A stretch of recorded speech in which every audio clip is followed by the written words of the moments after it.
ये वो थोड़ा सा नाला आया था, उसको पार करके मैं आगे आया हूँ और ये रास्ता आगे बालास को जा रहा है। तो बस ज़्यादा आगे नहीं जाएंगे, यहाँ से अब वापस लौटेंगे।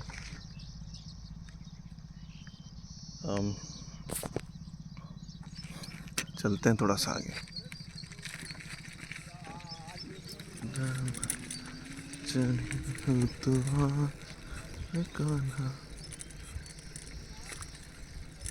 सुमित ने मेरे से एक दो बार कहा, जब सुमित की पैशन पे घूमा करते थे जयपुर में, कि भाई तो चुप ही नहीं होता। चुप मतलब कोई ना कोई गाना गुनगुनाना, ये लगा ही रहा। और ये सब कमाल की बात कि बेसुरे गले होने के बावजूद भी संगीत से इतना प्रेम हो जाना, इसका पूरा श्रेय विशाल और पूरे में से थोड़ा सा श्रेय हिमांशु को जाता है। कभी सुने ही नहीं हमने तो गाने, हमारे घर में तो गानों का क्या इतना कोई महत्व दिया नहीं गया कि ये कोई जानने की, समझने की, डूबने की चीज़ है। हाँ ठीक है, बज रहे हैं, शोर हो रहा है, उतना ही सुना, इतना ही देखा। ये देखिए आप, तो बहुत सारा श्रेय विशाल हिमांशु को जा रहा है इसमें। विशाल को बड़ा श्रेय है, लेकिन हिमांशु को श्रेय भी कम नहीं है कि गोविंदियों मिला है ना। विशाल जी को लेकर वही लाए, ढूंढ कर लेकर आए या ज़बरदस्ती चले आए विशाल जी, वो भी कहना मुश्किल है, लेकिन हाँ ऐसा ही है।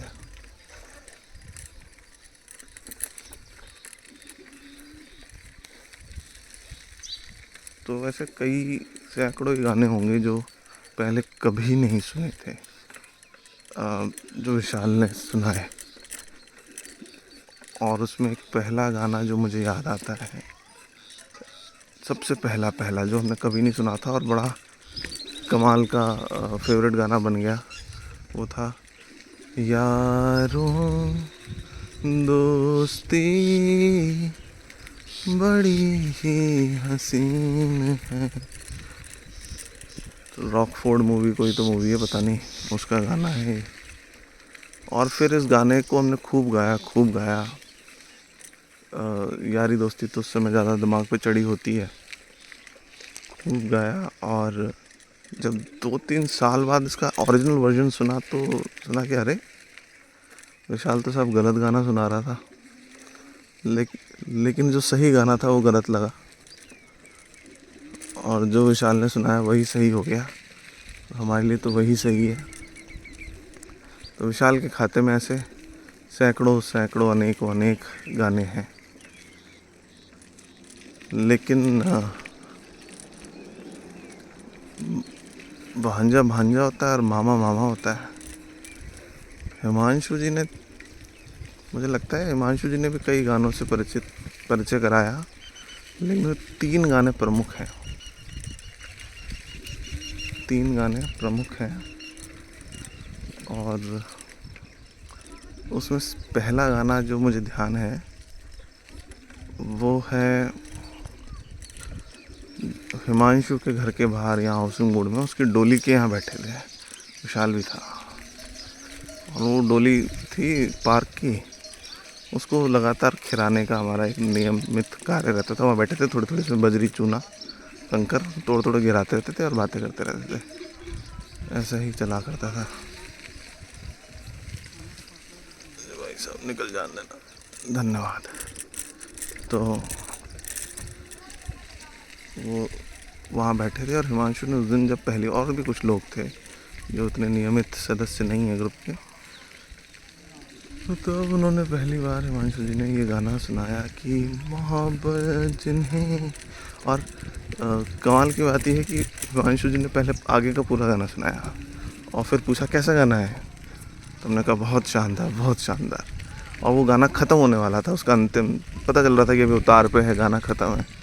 तो हमने कहा कि हाँ बहुत बढ़िया। हिमांशु जी ने कहा कि अरे बेवकूफ़ो, गाना तो अब शुरू होगा। और फिर वो जब लता जी गाती हैं कि मोहब्बत जिन्हें हो गई हो किसी से, मोहब्बत का अंजाम कब सोचते। और साहब वो जो हमने सुना, तब तो हम कोई ऐसे प्रेम में भी नहीं थे किसी से, लेकिन वो जो तीव्रता महसूस कराई गई उस गाने की, वो महसूस हुई और वो बनी रही। और आज भी वो गाना अभी सामने आता है तो one of the greatest of all time जिसे कहते हैं, गोट, वो गाना है वो। और ये तो पहला गाना। इस गाने में ये है कि हिमांशु जी ने इसको सिर्फ सुनाया नहीं, इसको सुनाने में जो ट्रिक बरती उस दिन, सुना दिया और फिर कहा कि अच्छा कैसा लगा, और फिर हमने कहा अच्छा है, फिर कहा कि गाना तो भी शुरू ही नहीं हुआ। इस ट्रिक से हम इतने प्रभावित हुए कि इस ट्रिक को हम फिर जहाँ जाते हैं हमने इसी ट्रिक को चलाया लोगों पे, कह रहे तुम्हें गाना सुनाते हैं, फिर पूछा कि कैसा लगा, अच्छा लगा, बस इतने में ही अरे बावड़ो गाना तो अभी शुरू ही नहीं हुआ। तो ये एक गाना है जो हिमांशु जी के खाते में सबसे पहले आया। दूसरा गाना हिमांशु जी के खाते में, उसकी उत्पत्ति क्यों हुई, कहाँ से आई, लेकिन पता नहीं। लेकिन एक दिन बैठे बैठे हिमांशु जी ने कहा कि सीडी लेके आनी, सीडी। बॉबी देओल और जो प्रभु बॉबी देओल और आपके ये ऐश्वर्या राय, गाने फिल्म का नाम तो मुझे ध्यान नहीं, आप सबको ध्यान होगा। लेकिन उसका जो गाना जो आजकल लोग इंस्टाग्राम पे बड़ा सुनते हैं, लेकिन वो गाना मेरी सांसों में बसा है तेरा ही एक नाम, और खूब गाया उस गाने को, खूब गाया, आज भी खूब गाते हैं, सुनते हैं। और जो कला है विशाल जी ने सिखाई थी कि अंतरे से गाओ, थोड़ी देर सामने वाले को कंफ्यूज रखो कि क्या गा रहे हो, उसी ट्रिक से इस गाने को कई बार गाया अन्य समूहों में, ग्रुप्स में, और बहुत अच्छा गाना। ये दूसरा गाना है जिसका कंट्रीब्यूशन इनकी तरफ से है, हिमांशु जी की तरफ से। और फिर ये दो गाने के बाद हिमांशु जी की तरफ से कंट्रीब्यूशन लगभग ना के बराबर रहा। लेकिन अभी हाल ही में कुछ 6-8 महीने पहले हिमांशु जी ने तीसरा धमाका किया साहब, और वो गाना भी बहुत तगड़ा था, जिसमें देवानंद जेल में बैठ के वो गाना गा रहा है, ओ इस कदर प्यार तो कोई करता नहीं, मरने वालों के साथ कोई मरता नहीं, आपके सामने मैं ना, नहीं sorry, oh very very wrong, ये तो हिमांशु जी ने सुनाया नहीं गाना, गलत। यही तो बात है, खिचड़ी में कौन सी दाल है और कौन सा चावल है, हाँ, कहाँ पता चल रहा है। आपको पता तो है कि यार ये स्वाद बड़ा अच्छा रहा, लेकिन किसका आ रहा है भूल जाते हो। नहीं, ये गाना नहीं है। जब दर्द नहीं था सीने में, ये गाना हो गया, लेकिन ये गाना थोड़ी हिमांशु जी ने जो सुनाया था।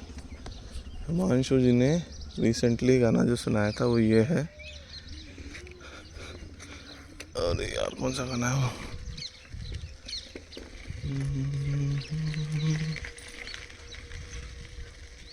अरे देवानंद नहीं होता, उसमें गाता रहता है,